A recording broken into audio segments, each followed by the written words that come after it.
Welcome, everyone. Thank you for joining us on this introductory webinar. My name is Paola Condemaita, and I'm the Operations and Communications Manager at Journalism Fund. And I will be also coordinating the new grant program, Pluralistic Media for Democracy, since we know that it's going to be a really large program with a lot of applications. We already foresaw that, and that's why we will have two project coordinators, and we will also have my colleague Ronald Tipan, who will be helping me with the applications and all the pre-application meetings that we will have in the framework of the program. Before we begin, I would like to inform you that this webinar will be recorded and it will be publicly available on YouTube, on the YouTube channel of Journalism Fund. And this recording will allow us to share the session with anyone unable to attend today, and also will help us review the valuable insights shared today. To build a lasting repository of knowledge, this webinar will remain accessible online for as long as it remains relevant and valuable. We are happy that so many people are interested in knowing more about this new project, the Pluralistic Media for Democracy, and that's the main objective of today's session, where we will be discussing what is the project about, the Pluralism Media Fund, the capacity building program, and also the conceptual definitions under this new project. This session will be recorded until the intervention of Journalism Fund Europe, where I will be the responsible of the presentation of the grant program, and also the questions and answers section will not be recorded and will be only available for the people present in this meeting. So having said this, thank you. Thank you for being here, for accepting our call when we launch this introductory webinar. And we really hope that you can take the most out of this session, and we really hope you have a successful application in the coming days. So we would like to start our presentation. Thank you for being here today. It's important that you know a bit about the agenda and the points that we will be discussing this afternoon. We will have first the introduction. I will now move to that as well. Then we will have international media support, who will be explaining some conceptual explanations for this program, and this will be led by Claire Koch and Irina Viladava. Then we will have a presentation of the grantees of the Local Media for Democracy project. As you know, we had this pilot project last year, and it was with another consortium of partners, and we have some vivid examples of what kind of projects we supported, and we would like you to have a better idea of what is expected from you as an applicant. Then, in the fourth part of the webinar, Journalism Fund will explain you how to prepare a good application, which is important for us in order that you really get high chances to get the grant. And on the fifth part, we will also receive your questions and also provide some answers if you have some doubts about the project. And then we will finalize the webinar. Before we move to the presentations, I would like to announce that under the framework of this project, we will have 10 webinars and 10 webinars in different EU languages. So the second webinar is next week on Thursday, on the 14th of November, and it will be in Polish. So I would like to ask my colleague to share with you the link if you would like to register, if you speak Polish, and if you know about other media outlets that will be interested in this grant program. So please do so. Please share this information with your network. And then we will also have another webinar in Serbo-Croatian, which will be taking place on the 5th of December, also on a Thursday, and you are also invited to participate. Please register. We are really organizing these events in order that you have all the information that is necessary for applying to this program. Then we will move now to the explanation of what is the Pluralistic Media for Democracy project. The acronym is PM4D, and this is a 2-year project that aims to foster a vibrant and diverse media landscape, not only in the EU 27 countries. This time we expanded a bit more, and now we are also targeting Iceland, Norway, Liechtenstein, Albania, Bosnia and Herzegovina, Montenegro, North Macedonia, and Serbia. And how we will do this, we will we will aim to reach 40 granted projects, 40 media outlets that we would like to support with this Media Pluralism Fund. And then IMS will be providing the tailored capacity building and mentorship program.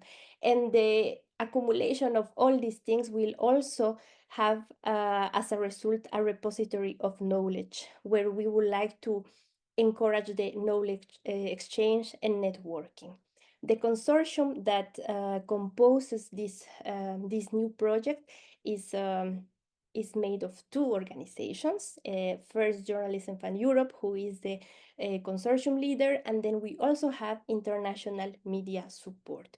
You will hear more about the specificities of our tasks in the consortium, but once again, we thank you for being with us. So now I will move to the next part of the webinar, which will be in charge of IMS, International Media Support, and I will give the floor now to Claire Koch and Irina Vinadava. Super. Thank you so much for unmuting me. Welcome, warmest of welcome to you all. It's absolutely delightful to see so many people here. And I have to confess a few faces that I indeed recognise also. So a warm welcome, one and all. International Media Support, for those that you don't know it, we're the biggest media development organisation in the Nordic region. We work in more than 40 countries, and we organise our work in 4 departments covering Middle East, Northern Africa, Africa, Asia, and global response in Eastern Europe, in which this programme is situated. What that really allows us to do is cross-pollinate a lot of knowledge from one region to another, and really see common challenges across the landscape. So we're very lucky to have that vista. Irina's joining me today. Between the two of us, we have worked on the Local Media for Democracy project, and now indeed this PM4D. So we're delighted to sort of share a little bit more information with you today around what the capacity building programme will be from IMS and how we will go about it. You can see that there's some fundamental principles that underpin all our work in front of you here.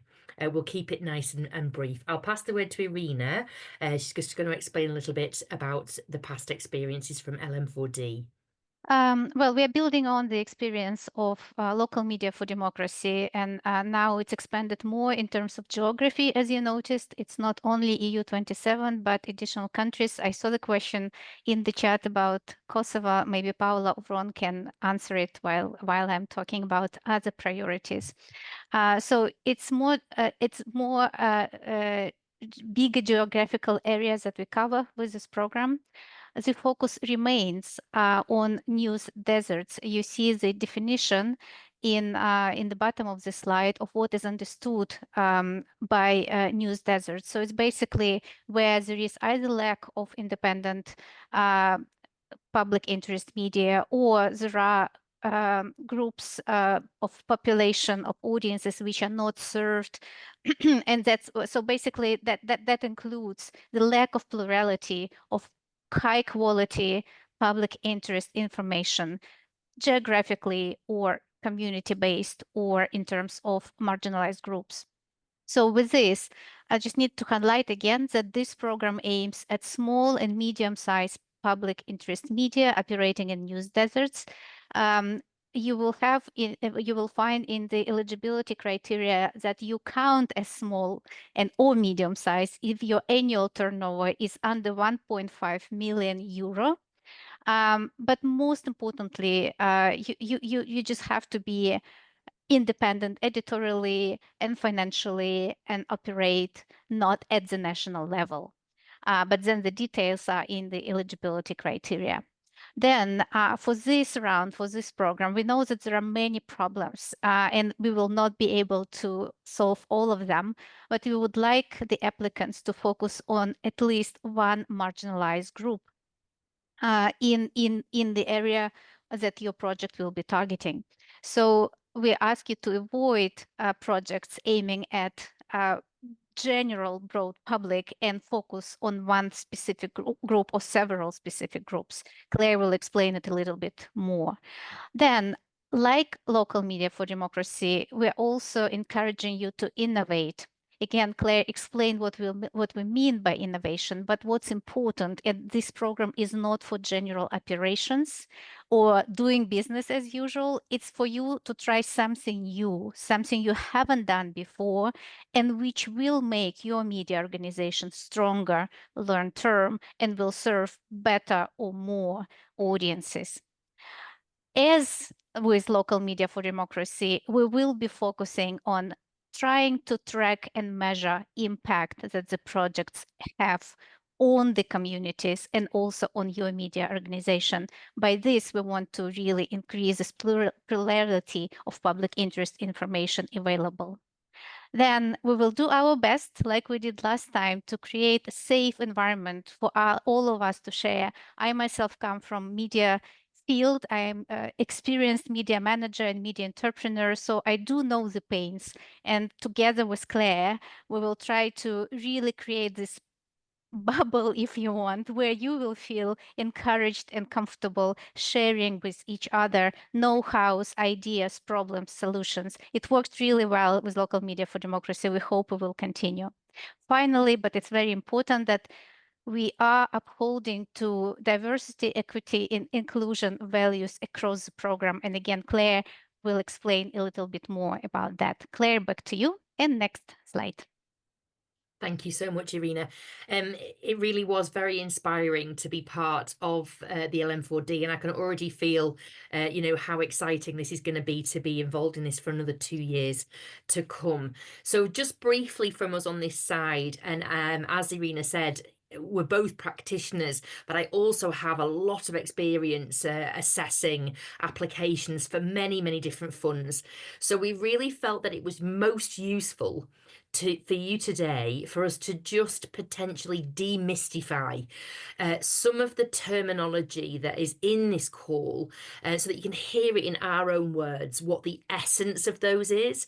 I can't stress enough and lean in on what Irina's saying. Check the eligibility criteria, of course. That is the skeleton behind everything. But conceptually, what do these terms mean to us? And the really important thing is they aren't just words. They really are at the beating heart of what is trying to be achieved here. And it's hard to understate that. So first and foremost, of course, public interest. It would be beyond the scope to talk about influencers or media that's commentary based. The emphasis here is on journalism that is fact based, that is ethically produced, and the onus, of course, is for you to demonstrate your understanding of those things, your parameters that set that compass for you and your operations. And then there's the question of local and community. As Irina said, look at the eligibility criteria in terms of scale and scope. But what we wanted to emphasize was, for us, this is about grassroots media. And what we mean by that is those operations that are really in and of their communities, that are serving those needs and doing that in a kind of very day-to-day, very regularly, very sustained way. We want that to be having a positive impact in the community and reaching diverse voices. And I think sometimes your benchmark can almost be as simple as saying, are you producing original content based in that community with a potential that that content then gets circulated either at regional or national or even international levels? So we're wanting to be almost promoting the bottom of the supply chain. Thanks, Paula. those are the two of the first core concepts, public interest journalism and local and community. There's two more that we just wanted to draw attention to. So the third one really is this notion of marginalised groups and underserved audiences as an umbrella term. I think what's clear from our experiences in the past and what really matters to us, as Irina said, is this is not about targeting large, broad audiences. We're really wanting to see some evidence that you have segmented an audience or identified a specific group that you feel where there is a gap in the provision of information and content for that group. And I think therein lies the distinction between even a minority group and a marginalised group, because a minority group might be a smaller community or a smaller group, but if their needs are met, then they're unlikely to be marginalised or underserved. So that you'll see that we've tried to design the application form to really tease this information out from you, which is the underserved group, and what evidence are you working on to suggest that there are indeed needs that are underserved. So I hope that helps to clarify. If you could click forward, Paula, that would be great. In terms of examples here, sometimes it's as helpful to think about it in this way, but we're looking for internal plurality, which is a variety of different voices, hearing from different people, representing different people, but then also external plurality in the media landscape. So perhaps there's a gap that you see in the provision, even in your local ecosystem. Examples of groups that you might consider to be marginalised are refugees, diaspora, LGBTQIA+. Perhaps there's a different power dynamic that you see playing out in your communities, language barriers that marginalize groups. There can be a number of factors that cause that to happen, and I think that's where what leads us to this diversity, equity and inclusion, which again there are questions and marks allocated in the grant application on this. Thank you. Last but not least from me, the fourth kind of core concept is innovation. Again, a word that gets batted around so much without really being concrete in what it means. So I just wanted to clarify that for us, this is a change process. Very important point. Doesn't necessarily have to be new products, although you might start thinking about that, but certainly it is the process. As Irina says, this is not encouraging you to do the same way, the same things. We're looking for a change, either by developing a new product or service, or a new type of process, or indeed that you're seeing a new position for yourself in your ecosystem. But all of those things would be classed as innovation. No default that this has to include AI and artificial intelligence to be innovative, far from it. But nonetheless, you might be looking to harness new technologies, and that would also be fine. So it's very much about tackling specific challenges and new ways of doing that, new ways of potentially presenting information, reaching new groups, and with new formats or new ideas. So those are kind of four key concepts that we wanted to unpack and unfold. And I'll just pass to Irina now to unfold two additional elements that I think would be helpful to you. Thank you, Claire. Meanwhile, I dropped two links in the chat. The first one is to the first comparative study on news deserts in Europe. Please have a look if you're not familiar with it yet. It also has a fact sheet for each country in the EU, unfortunately not to the extended countries that we now cover, but it will give you an idea, a better idea of the situation and also of how you can relate your project to it. And the second link is to the Local Media for Democracy and of the program report, where you can find more information about the concepts that Claire presented, and also of the focuses that I will talk about now, as well as inspiring examples. So please have a look. I think it will be, it can be useful when you are thinking through your project. While I'm on it, I can also say, just answer one question. If you are a national outlet, but you want to create a local project, yes, you can apply.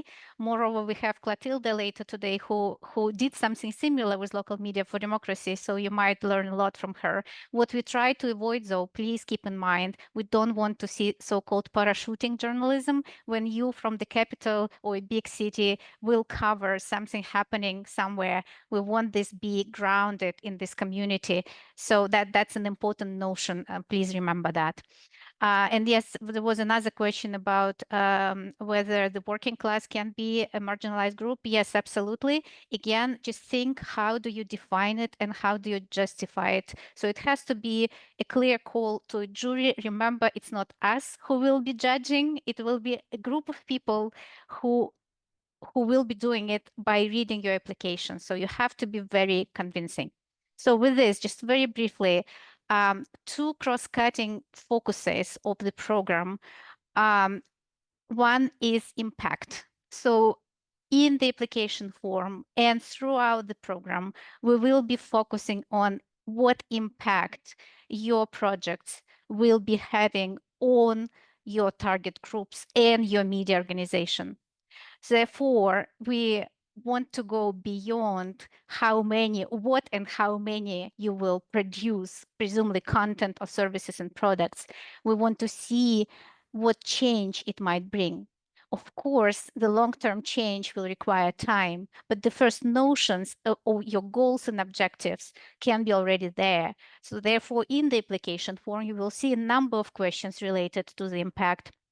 And please try to be strategic about this impact and also think of how can you measure this impact? How can you capture it? What data sources you need for it? All of this will contribute to making your project application stronger and your projects more impactful. Next slide, please. And so, of course, the first step to make is to fill in the application form and develop the project. But then with this, if you are selected, in addition to the grant, you will also be provided with support in capacity building and knowledge sharing. We will do it in several steps. First, there will be needs assessment of each of the grantees. But even before that, when you do the application forms, there will be one question you will have to select up to 5 areas of needs where you think you might need some additional capacity building. So then there will be needs assessment one-to-one with me, most likely. And then we will actually provide you with the impact framework, which should help you to again, think through and monitor and measure the impact of your projects. Then we will have a series of thematic practice-oriented webinars. Those will not be on journalism skills. We will not be telling you how to write to film or edit. This will be focusing on media viability, on business viability, on project management, on product development, on audience understanding and research. And you will see these areas where we will be focusing in the application form already. So once the needs assessment is done, we will group your needs and we will design this program tailoring it to the needs of the cohort. So hopefully it will be helpful. All the webinars will be led by media managers and practitioners and consultants who have experience of working with small or in small and medium-sized European media. So hopefully this will be relevant. Then finally, we will have a lot of knowledge products, guides, and tools available for you. And on demand, we can also provide individual consultations and mentoring.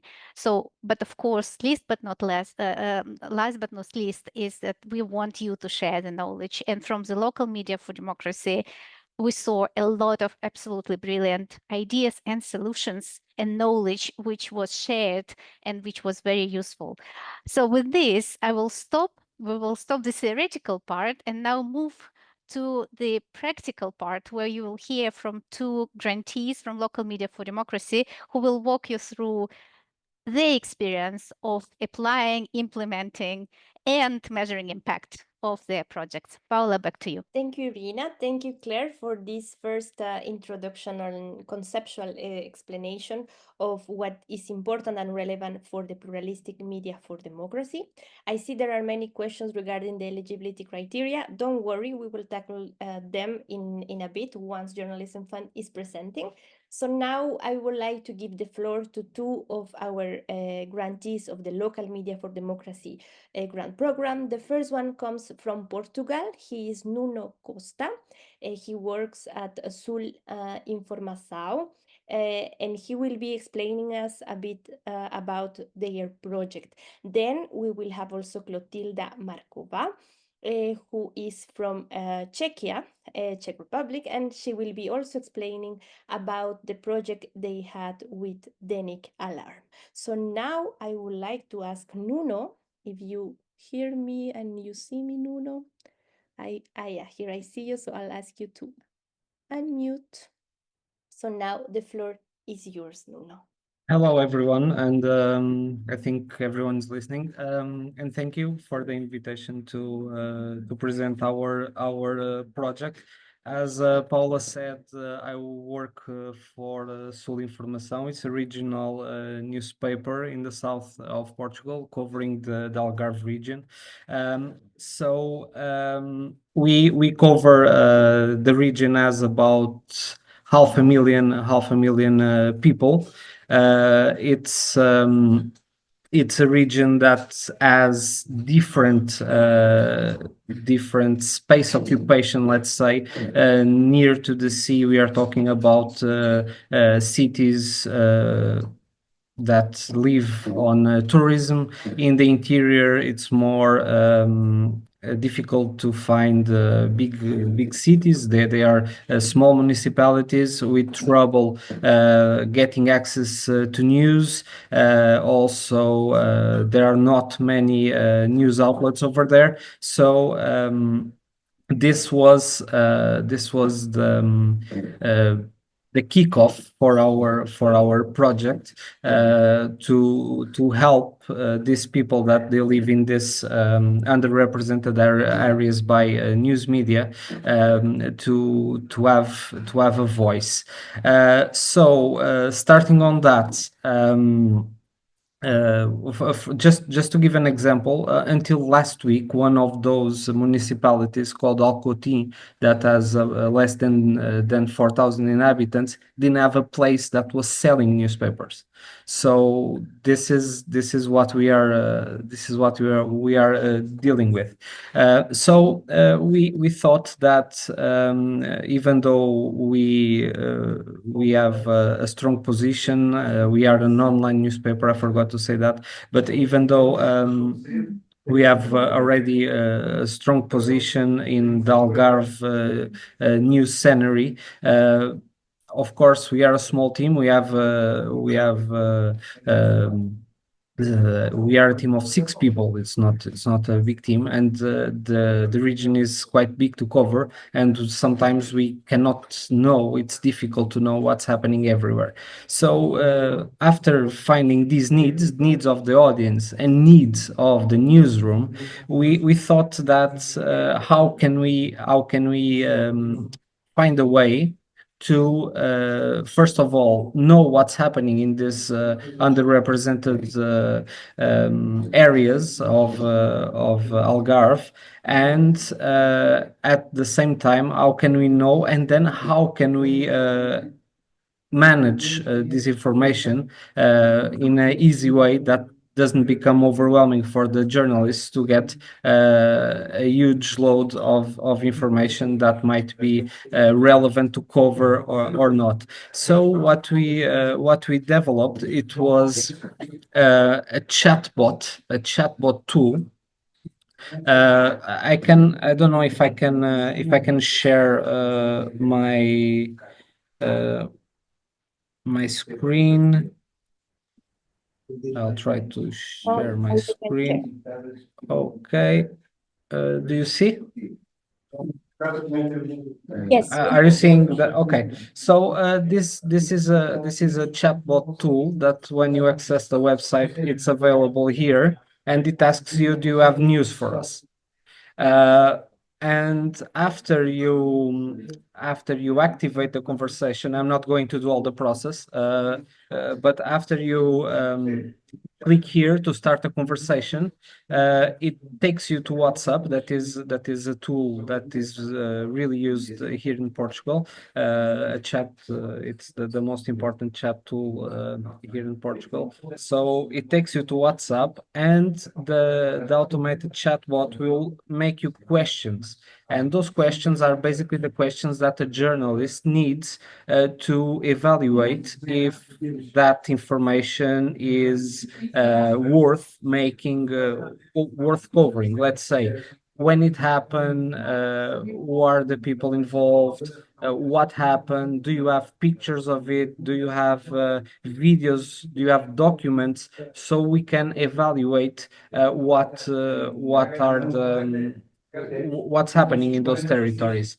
After this, we developed this with a technological company, a startup, and after that, the journalists can manage all the inputs in a back office that I think you're seeing it, and every time that there is a submission, each journalist receives a message with the resume of the interaction. Let's say here it's asking for the, I assume that not many people understand Portuguese, but what happened? And the person answered some presentation about archaeology, when it happened, and it has the date, the time, where it happened, and this is where, with whom, then where did you get this information, and we have a link. Do you have something to add? And then there are pictures shared about the activity.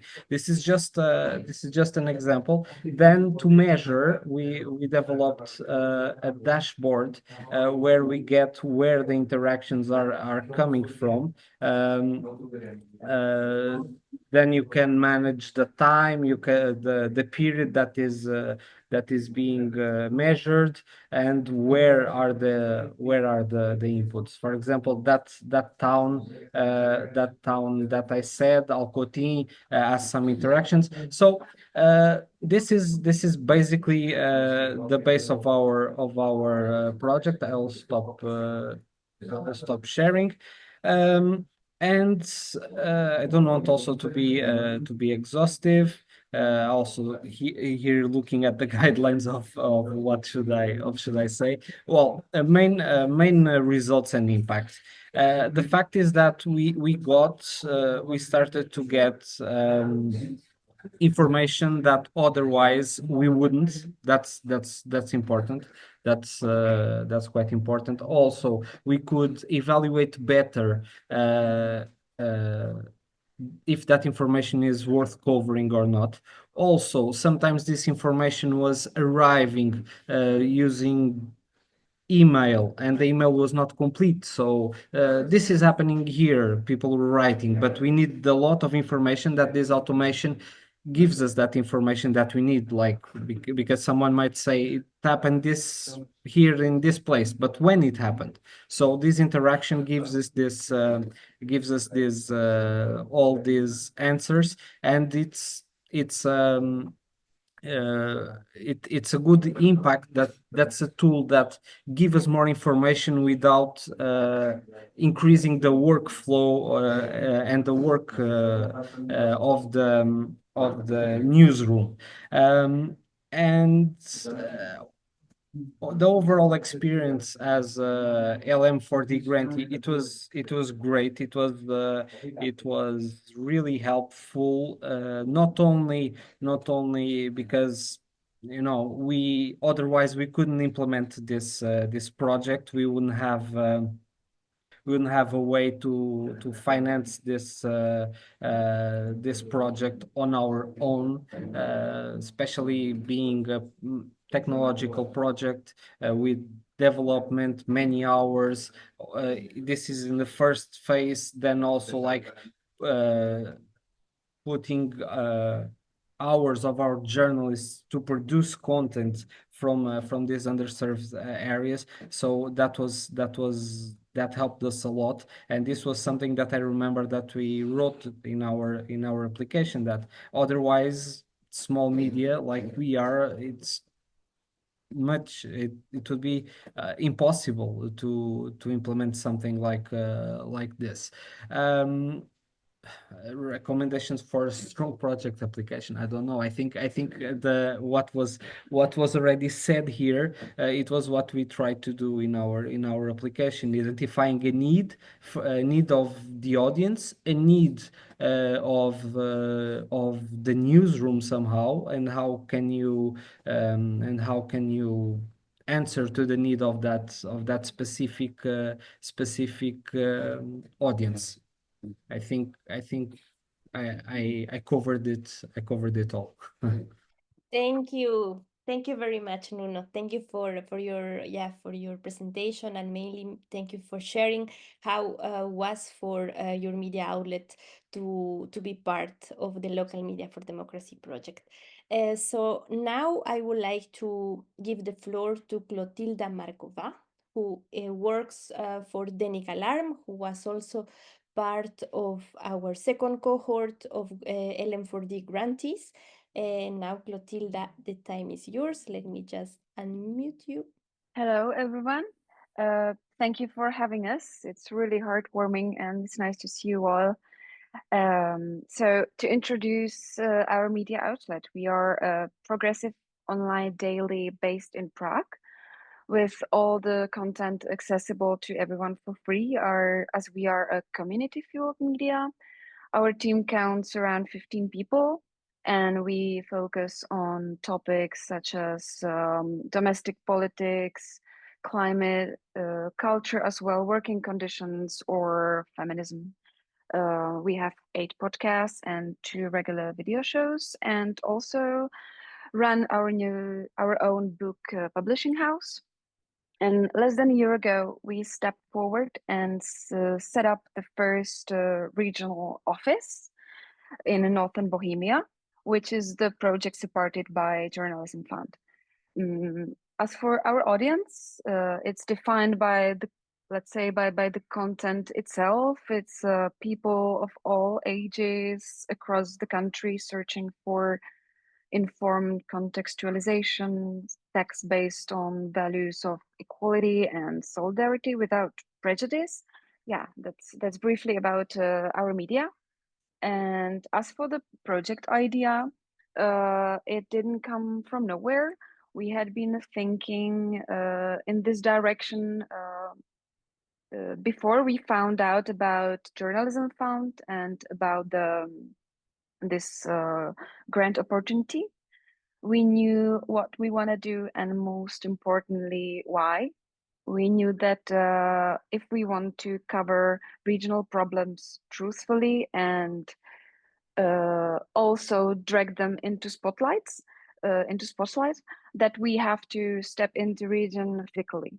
That we cannot and shouldn't do it from Prague, from the capital, and refer on problems of somebody else.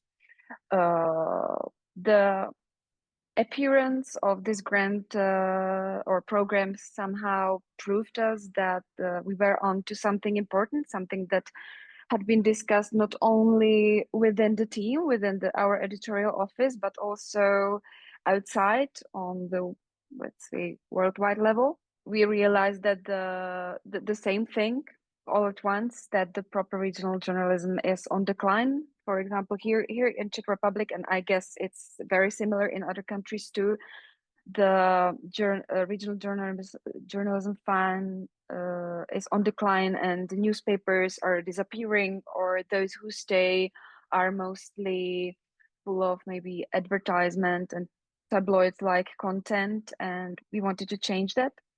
And the people we were targeting were people in the particular region, which was in our sight even before, as it has a worrying socioeconomic profile typical for post-industrial regions, so they are dealing with unemployment, segregation, poverty, trade, housing crisis. There's a whole lot of things that can be addressed, analyzed, and shown in broader context, which was a good angle for us, that we could like contribute with the wider knowledge, and also step physically in the regions. And in short, our goal was to establish a branch composed of local actors, local people who we wanted to people who both live here and have the appropriate skill set to join us to become members of the team. And we were lucky to build a 3-person team: local editor, proofreader, and social media manager. It was the constitution of the local team. And I want to mention what was mentioned before in here, that there were concerns about the project, that we might be doing some parachute journalism. But as we are based in capital and operating nationwide, but let's say that our brand and strong community across the country behind us proved these concerns wrong. But also, on the opposite, we were able, through the open call, to address like-minded people in the region. So the open call was kind of success, and we had a lot of people to choose from, and found wonderful new colleagues who are living in the region itself. So as the team was created, we started to move things forward, and more topics emerged. People started to notice us, both in a good and bad way, depending on what side you're standing on. And we were also struggling a bit with the label of a nationwide media, that we came to the region to do some local journalism while we are not from the region. So we organized some supporting offline events to meet the people, to show off, and to introduce especially the local team. And we were running the crowdfunding campaign to support our cause and activity. And yeah, so that's how the project was built. And the next question is, what was our overall experience as a grantee? That's what I maybe mentioned to Paula or Irina, or in the report as well, that we felt a really great support from the very beginning. We felt welcome, appreciated, and trusted. And the feeling I had was that Journalism Fund is actually wanting us to succeed through different paths, including all the preparation round of webinars and etc. And we felt trusted. And I also appreciated that the Journalism Fund committee, or the team, understands the financial aspects of different types of project work. As we were building the budget, it was really important for us to that this is nothing to be stressed about. And maybe there was the one moment which comes to my mind being a bit stressful, and it was only at the beginning. It was the very firm structure of reporting and deadlines, etc. But we naturally found out that it's, on the other hand, it's helping us to proceed, to constantly evaluate and maybe make some changes, and to keep up with the commitments. So it was actually, in the end, I consider it like as a great thing to giving feedback to ourselves as well. So that's about the yes. Just to sum it up, we were given an opportunity to build a serious project with proper funding, which is like stays the most significant part that we had time and capacity backed up by journalism fund to create something real, not sometimes after working hours, and that we had the opportunity to focus due to the project support. And as for maybe the recommendations, I was thinking about what helped us to build a project as it was, and one part is that we were really lucky that we could join with a project we already had in our minds, that we can just come up with it and adjust it to the needs of the program and add something that turned out to be efficient. So and maybe look at the project in long term, that it helped us to be able to look at it as a part of a long-term strategy. Like, okay, we do this step, we step into the regions, it was a huge chunk, and what then? And we had a strong focus even before the whole project started. We had a great focus on sustainability, not only because of the requirements of the application, but because we knew that after the 6 months, we didn't want to end up with a project which wouldn't survive through another period, as we put a lot of energy in it. And so maybe that was the key part, to think of it as long term, to plan some next steps as we like incorporated the budget for the project after the grant period, how much it will cost us. We started to search for other funding options. We had discussions with all the team members, how can we cooperate after the project ends. So Esther, the local editor-in-chief, became a stable member of the team, and the proofreader is we agreed to cooperate even further, that he's not covering the work only for Mostecko but also for Alarm. So we were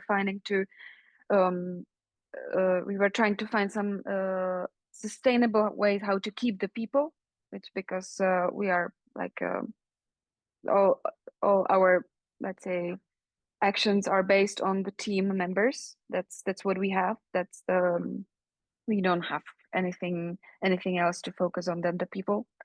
And yeah, and I think that's it. Great. Thank you. Thank you very much, Clotilda. Thank you for for your explanation and for sharing with us how was the project that we funded with the Local Media for Democracy grant program. Thank you, Nuno. Thank you, Clotilda. Yes, And Clotilda. maybe I would add one, because I had a notes in here, and I forgot to mention one thing.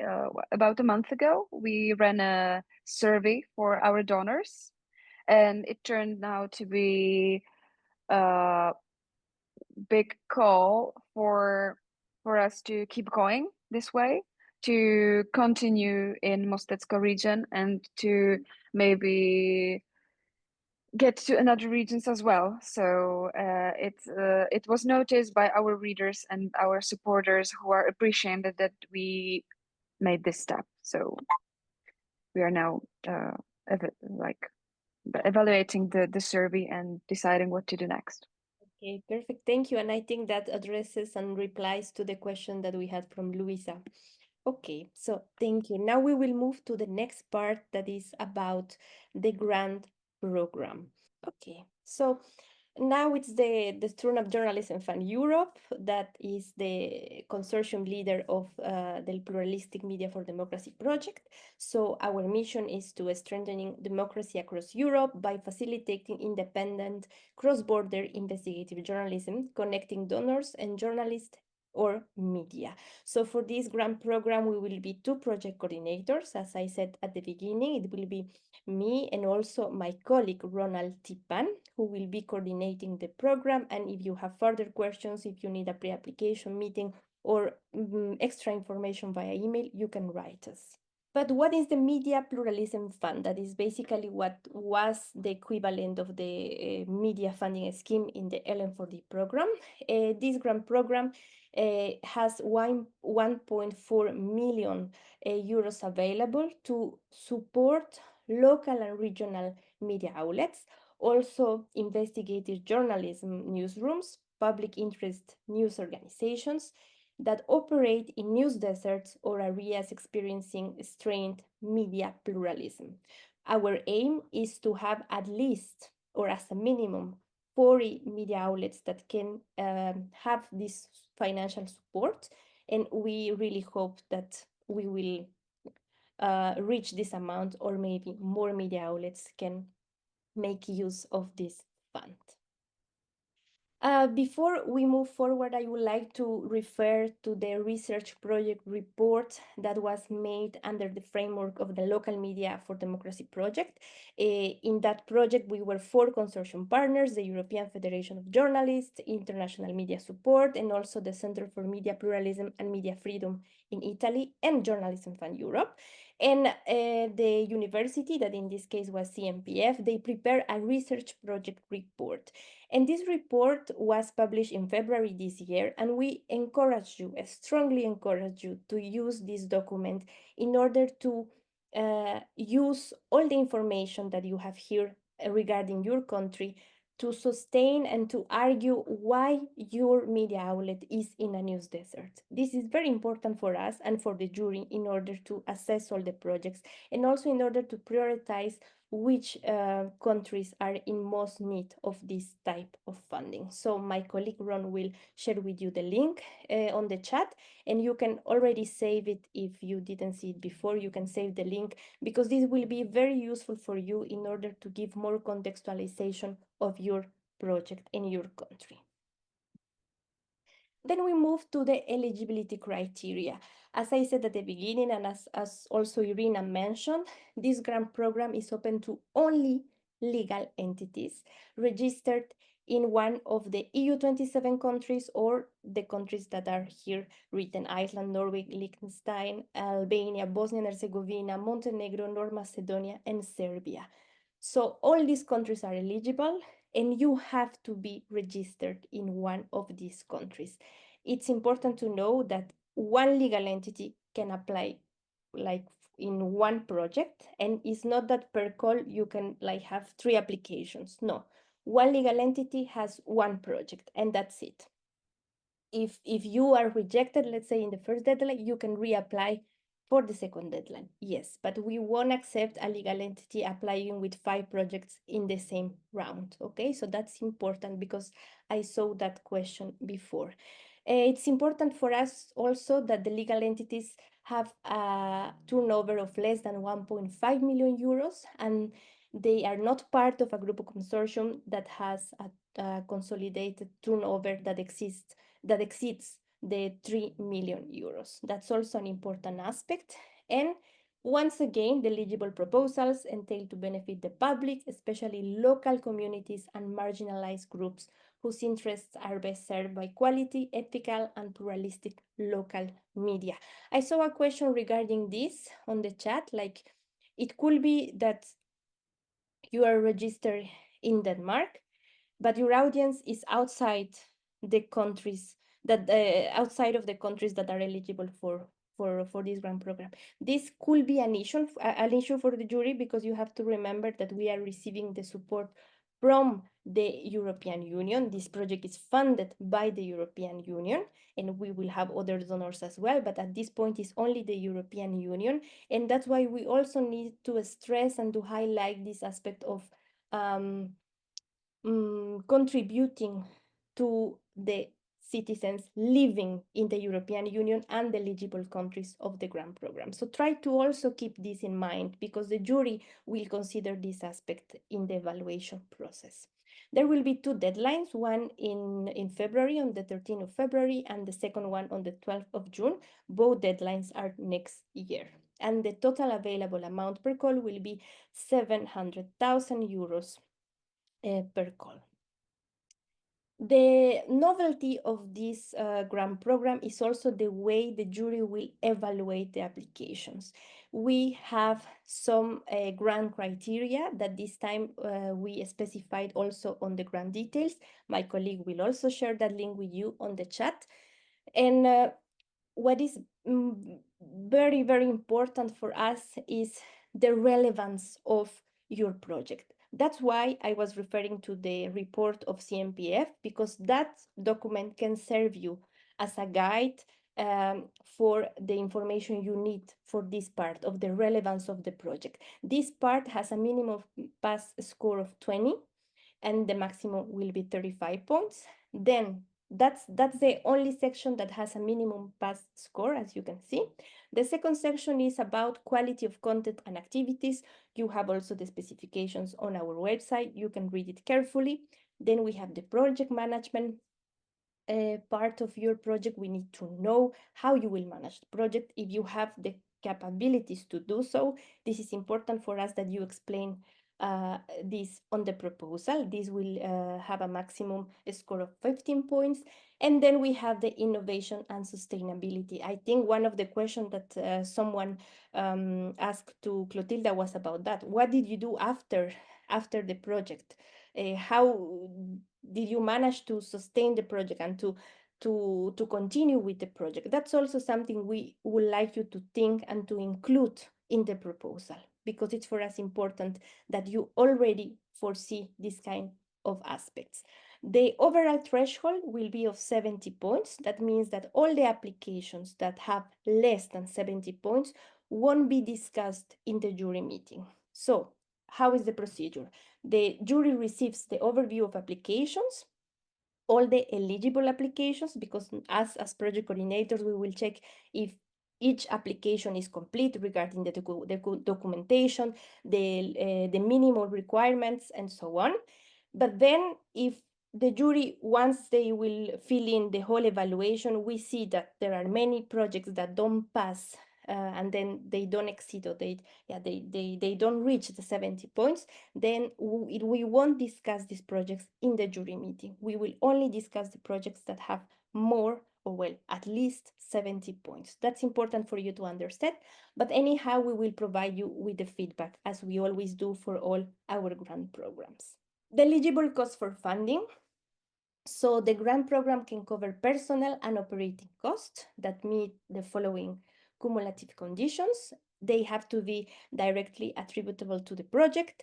They need to be on to arise during the project period, so we won't pay for any expense that has been that has been used or that has been spent before the signature of the contract. Unfortunately, I had this, and that's why I have to mention it. In the LM4D project, many media outlets wanted us to pay things that were not after the signature of the contract. So that's very important for you to understand. Then the activities or the costs also have to be necessary for carrying out the project. They have to be reasonable and they have to be justified. We also take care that the costs that we are covering are not funded by other donors or support programs, because we won't like that we pay double, like two organizations are paying for the same. That's not the objective. And then they have to be compliant with the applicable national law on taxes, labor, and social security. Then what's not eligible for the grant program or for your budget and for your project? We don't accept the personal and operating costs not directly attributable to the project. So if it's for something else that it's not related to the project, we won't accept it. We won't pay for internal rental costs, like the rent of your offices. This is not a cost that we accept. Overhead costs also are not included. Meal costs, they are not included either. Then in-kind contributions by third parties, this is not included, not eligible, and recoverable VAT and interest, debt service charges, currency exchange losses. Then the jury. The jury is composed by four members. They are from different parts of Europe. We already chosen the new jury board for this grant program, and my colleague will share with you two of the names of the jury members of the previous grant program. If you didn't see it before, now you can see who were evaluating your application in the previous LM4D program. There were 4 people, but we only unveiled 2 names. They are 4 people, they are anonymous and independent, and they meet after the application deadline, and they assess, of course, the application. The deadlines, once again, I repeat, the first one is on the 13th of February of 2025, the second is on the 12th of June of 2025.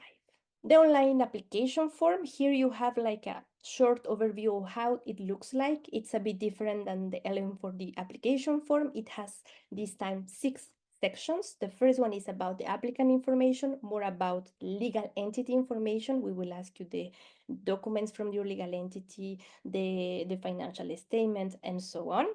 Then the second part is about your media. As Claire said in her presentation, it's important for us that now you really specify more aspects about your media outlet. We want to know details about your media outlet. And then the third part is about the project, the fourth part, the project development, and the fifth part is regarding the budget. And as the last part, we have the confirmation by you once you will submit the application. Now, I would like to explain some of the very frequent questions that we receive in the LM4D program. And this one was mainly for the grantees, from the grantees, because once I was revising the financial report, we found out that many of our grantees didn't think the personal cost in a proper way. So that's why I wanted to explain this now before you apply, even to our LM4D grantees. So please pay attention to this part. So when you calculate the personal cost in the budget, you need to use this formula. We don't pay like bonuses. Let's say me as an employee in my media outlet, I have a salary of 10,000 euros, but now we got the grant, the PM4D grant. It's not that now my salary will be 1,500 euros. No, that's not how it works. We cover the salary of that employee, but mainly we cover the hours or the time that that employee is working on the project. So that's why we ask you to specify how many days that employee will work on the project. It could be that it will be a full-time employee for that project, but we need you to specify that. Unfortunately, some grantees, they thought that it was like extra money to their employees, and it was really, really problematic at the end. And we had to take, I don't know how many meetings to explain them that this is not the case. So please pay attention to this. We will share this with you, and mainly the formula that is already in the budget instructions of the grant program. Then I'll move to the depreciation cost. This is an example that you need to use once you want to include the depreciation cost. So let's say you buy a computer. I put the name of the supplier as well. Like the cost of the computer was 900 euros. And then you need to find the yearly depreciation rate of your country. In this case, in Belgium, for this type of investment, the yearly depreciation is 33%. So I put that in the formula. Then it gives me a yearly depreciation of 297 euros. Okay, but that's not the amount I'm gonna ask from Journalism Fund. Why? Because the maximum duration of a project under the PM4D is 9 months. So you have a calculation, 297 divided into 12 months of a year, then you will have a result, and then you multiply that amount by the number of months of your project. In this case, I multiply that amount by 9, and the final amount that I can request from Journalism Fund is 222 euros. Imagine, that was the cost. The cost was 900 euros, but then we can cover only that amount, the 222 euros. So please keep this in mind. You can use the PricewaterhouseCoopers depreciation rates, and they have per country, and this is an approximate that you can use to do and to fill in this part. I know that not too many media outlets use it for the LM4D project, but maybe this time you are interested in using it, and for the ones that already thought of it, you can apply this. And of course, if you have more questions, you can let us know. The areas of capacity building, they are also in the application form. As it says in the instruction, please select up to maximum five options on the form. Please just limit yourself to tick 5 of these areas of capacity building. But of course, if you only need 1 or 2, you have also to be honest and realistic with the project that you have in mind.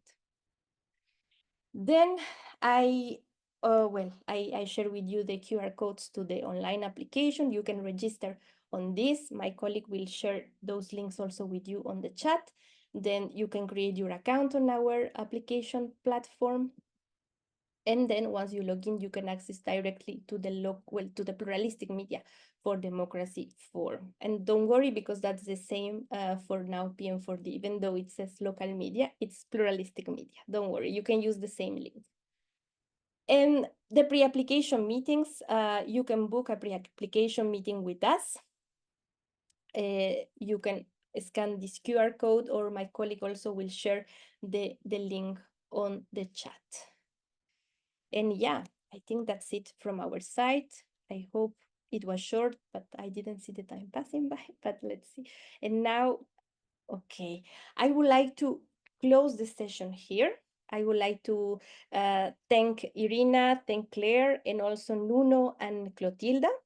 I will close now the session that is being recorded, but then you can stay please now for the questions and answers that we will have in a moment. But thank you for attending. And if you are following this webinar on YouTube, thank you also for searching the information about the grant. We wish you the best of luck for your application.